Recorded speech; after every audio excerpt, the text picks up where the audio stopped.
안녕하세요. 반갑습니다. 요길입니다. 오늘은 12월이 되면 읽어야 되는 책이죠. 트렌드 코리아 2025를 가지고 왔습니다. 이 책 진짜 추세에 맞는 아이디어를 얻기에 좋죠. 그래서 저는 매년 읽고 있습니다.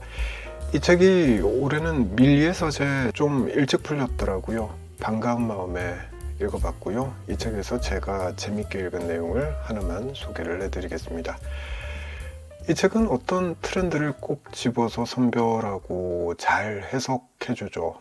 지난 한 해, 그러니까 2024년 대한민국을 키워드로 정리하는 글들이 책의 앞부분에 배치되어 있는데요. 그 중에서 제가 재밌다고 생각했던 개념이 바로 이완추구입니다. 예를 들자면 이런 거예요. SNS 다들 워낙에 많이 쓰고 있죠. 그렇다 보니까 이제 피로감을 느낍니다. SNS 피로 증후군인 거죠. 내가 이걸 왜 이렇게 많이 쓰고 있지? 네, 어느 날 이런 현타가 옵니다. 그래서 디톡스를 시작하죠. 사용량을 줄이는 겁니다. 다들 경험이 있으시죠? 이런 현상을 이완추구라고 표현을 하는 거죠. 이완추구 현상을 설명하면서 이런 예도 들고 있습니다. 요즘엔 이런 휴대폰을 찾는 사람들이 다시 생기고 있다고 하더라고요. 옛날 피처폰이죠. 기본적인 기능에 충실한 휴대폰입니다. 전화와 문자가 되고 기껏해야 음악 재생 정도가 가능한 폰들입니다. 원래 내가 갖고 있던 최신 기능을 갖춘 스마트폰은 버리고 이런 구형 피처폰을 찾는 사람이 요즘 들어서 다시 생기고 있다는 거죠. 왜 그러냐? 내 라이프 스타일을 이젠 좀 이완하고 싶으니까 그러는 거죠. 내가 너무 스마트폰에 중독된 것 같으니까 그러는 거죠. 자, 근데 이런 분들도 있습니다.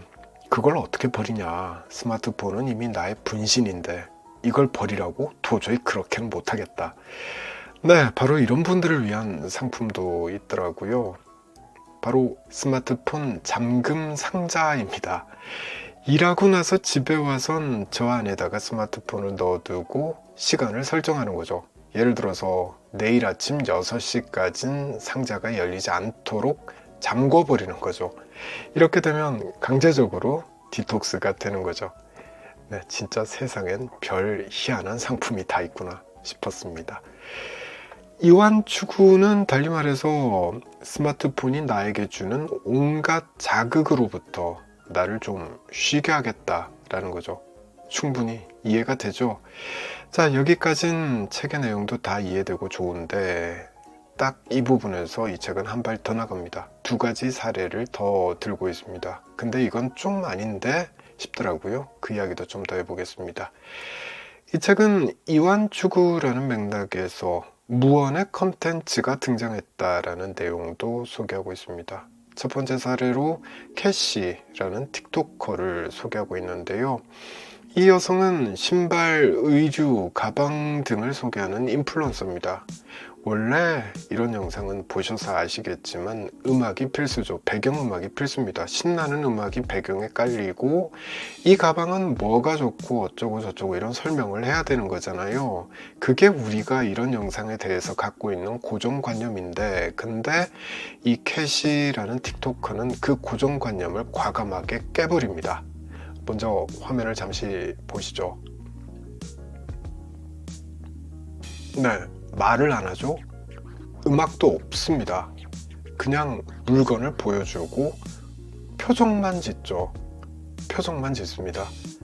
무자극을 지향하는 거죠. 두 번째 사례도 틱토커인데요. 스테파니라는 여성이고요. 이분은 책을 소개하는 분입니다. 북튜브를 운영하는 거죠. 자, 근데 재밌게도 이분은 책 소개를 하면서도 말을 하질 않습니다. 말을 안 해요. 책을 소개하면서. 먼저 보시죠. 네, 말할 가치도 없다는 거죠. 던져버리죠. 이 책은 스토리 전개가 별로 마음에 안 들었던 모양입니다. 표정이 재밌죠. 자, 그리고 이 책은 무척 감동적이었던 모양입니다. 눈물도 흘렸다는 거죠. 네, 말도 안 하고 배경음악도 없습니다. 그냥 표정으로 모든 걸 말하고 있습니다. 자, 이런 영상 만들려면 정말 표정 연기가 어느 정도 돼야 되겠구나 싶고요. 책 소개를 이런 식으로도 한다는 게 정말 저한테는 북 리뷰의 신기원을 보는 듯 했습니다. 두 명의 틱토커 사례를 소개하면서 이게 이완추구야, 자극을 최소화했잖아 라고 이 책 트렌드 코리아 2025는 말하고 있는 건데요. 근데 그런가 싶더라고요.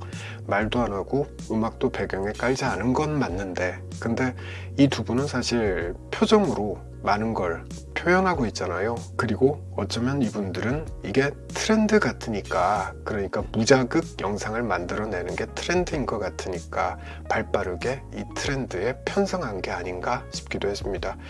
또 이분들이 만든 영상을 지켜보면 중독성이 있습니다. 확실히 그렇습니다. 왜냐하면 표정이 재밌기 때문에 그런 거죠.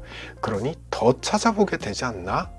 구독자 입장에선 이완 추구가 아니라 자극 추구가 되는 게 아닌가? 네, 그런 생각도 들더라고요. 어쨌거나 트렌드 코리아 2025 이 책의 저자가 이완 추구라는 키워드를 통해서 말하고자 하는 포인트는 이겁니다. 이젠 이완된 삶을 원하는 사람이 많다는 거죠. 나에게로 향하는 자극을 최대한 줄이고자 한다는 거죠. 그래서 SNS 사용도 줄이려고 하고 피처폰을 다시 사용하고 심지어는 스마트폰 잠금 상자도 사용한다는 거죠. 그리고 아마도 이런 트렌드에 편승하려는 틱토커도 등장했다. 이렇게 보면 되지 않을까 싶습니다. 자, 정리를 좀 해보죠. 트렌드 코리아 시리즈의 특징일 텐데 여러 트렌드를 보여줍니다. 그리고 각각의 트렌드에 맞는 아주 구체적인 사례를 다양하게 제시하죠. 그러니 바로 이해가 되죠. 어쩌면 납득된다고 말하는 게 더 정확할지도 모르겠습니다. 왜냐하면 그 다양한 사례들 중에는 내 이야기도 있기 때문에 그렇죠. 아, 나도 저런데 나만 그런 게 아니구나. 네, 이런 걸 느끼게 되죠. 저만 하더라도 SNS를 너무 많이 사용하는 것 같아서 계정을 많이 없애버렸거든요. 이완 추구라는 트렌드를 저도 이미 실천하고 있었던 게 아닌가 싶습니다. 김난도 교수 덕분에 한 해를 정리하고 새해를 맞이하면서 이 책을 매년 읽게 됩니다. 2025년 전망을 보면 좀 부정적이더라고요. 그래서 걱정이 되는데 특히 경제가 더 그렇습니다. 크게 성장하지도 않고 크게 하락하지도 않는 그저 밋밋한 한 해가 될 거다. 네, 이런 전문가의 말을 이 책이 인용했더라고요. 지금 추세라면 사실은 폭망하지 않는 게 다행이다 싶기도 합니다. 자, 그리고 내년엔 정치적으로는 정말 격변기가 되지 않을까 싶은데요. 아무쪼록 큰 탈 없이 잘 마무리되면 좋겠다 싶습니다. 아마 내년을 맞이하는 많은 사람들의 가장 큰 희망이 아닐까 싶습니다. 오늘은 여기까지입니다. 저는 다음에 다른 책 들고 다시 찾아올게요.